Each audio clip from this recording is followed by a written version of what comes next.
ini warung dekat. Sebuah warung makan di Kudus ludes terbakar, diduga kebakaran dari konsleting listrik di dalam warung. Dua unit mobil damkar dari PT Jarum dan BPBD Kudus dikerahkan. Api berhasil dipadamkan kurang lebih 15 menit setelah damkar tiba di lokasi. Kejadian ini tidak memakan korban jiwa, namun kerugian ditaksir mencapai belasan juta rupiah.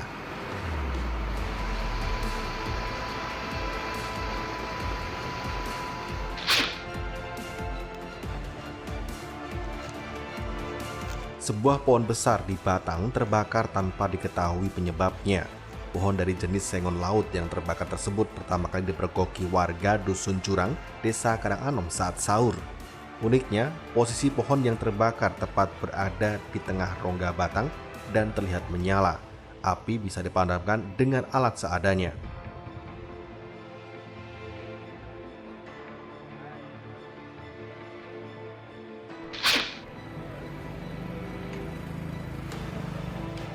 Sebuah mobil terjun ke sebuah sungai di kota Surakarta. Dari kesaksian warga, mobil melaju dari arah timur ke barat dengan kecepatan tinggi. Mobil tiba-tiba berbelok ke arah kanan dan sempat menabrak sebuah truk yang terparkir di sebelah utara. Mobil kemudian menabrak pembatas jalan lalu terjun ke Sungai Sonto di Jalan Insinyur Juanda, Jagalan Jebres. Dari video amatir terlihat warga mengevakuasi sopir dan penumpang di dalam mobil tersebut. Selepas evakuasi, pengemudi dan penumpang dibawa ke rumah sakit terdekat.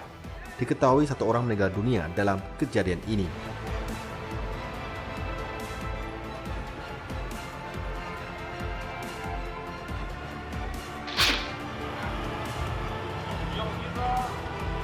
Tim psikolog RSUD Dr. Suselo Slawi, Dr. Glorio Immanuel menyampaikan, KU terduga pelaku tindak kekerasan terhadap 3 anaknya di Tonjong Brebes mengalami gangguan jiwa berat.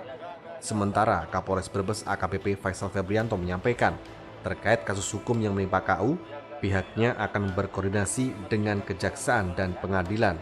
Menurut Faisal, jika mengacu pada undang-undang orang yang mengalami gangguan jiwa tidak bisa dipidanakan, namun pihak kepolisian akan berkoordinasi untuk proses hukumnya. Dalam konferensi pers terkait yang pertama, kepribadian, kita dapatkan dia memiliki gangguan kepribadian itu sudah sejak masa remaja. DPO kasus pembunuhan dan penganiayaan berat IHL warga desa Ringinarom Kendal tewas ditembak petugas. Kejadian terjadi saat tersangka yang digelandang petugas menunjukkan lokasi menyimpan pisau yang digunakan untuk membunuh, melakukan perlawanan, serta merebut senjata api milik petugas. Sehingga petugas memberikan tindakan tegas yang mengakibatkan tersangka meninggal dunia Selasa dini hari. Tersangka melakukan aksi pembunuhan dan penganiayaan berat terhadap kerabatnya sendiri pada 20 Maret 2022 silam. Korban adalah kerabatnya sendiri, SR, tewas akibat luka tusukan di tubuhnya dan melukai NIS yang masih berusia 17 tahun hingga dilarikan ke Rumah Sakit Umum Karyadi, Semarang.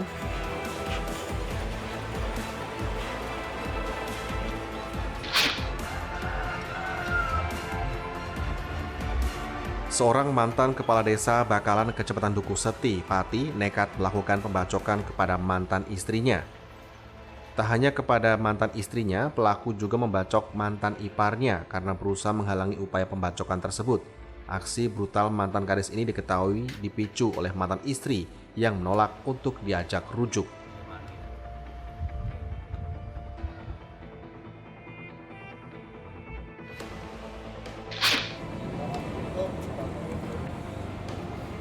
Objek wisata Taman Marga Satwa Seruling Mas Banjarnegara ditutup sementara pasca kejadian kecelakaan kerja yang menimpa perawat satwa yang tewas diterkam harimau.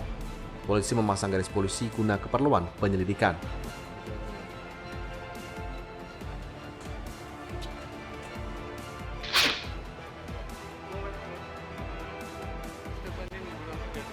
Guru Besar UGM Profesor Karna Wijaya dipanggil dan diperiksa oleh Dewan Kehormatan Universitas. Pemeriksaan secara tertutup ini dihadiri pula oleh Rektor UGM Profesor Panut Mulyono. Kepada wartawan, Karna Wijaya mengaku unggahannya di media sosial terkait dengan Ade Armando hanyalah hal guyonan biasa. Namun diakui kemudian ada yang menggoreng sehingga menjadi gaduh.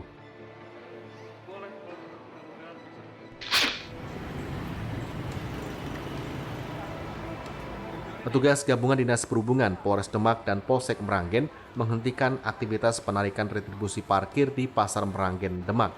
Penghentian tersebut dilakukan usai petugas menerima laporan adanya pungutan liar yang diduga dilakukan oleh sejumlah orang yang mengaku juru parkir dengan nilai 35 juta rupiah per bulan yang dinilai memberatkan.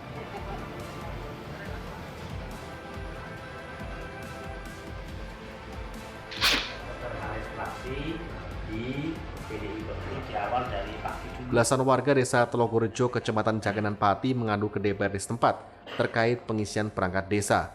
Mereka menyoal terkait sistem pengaturan skor pengabdian yang disahkan panitia.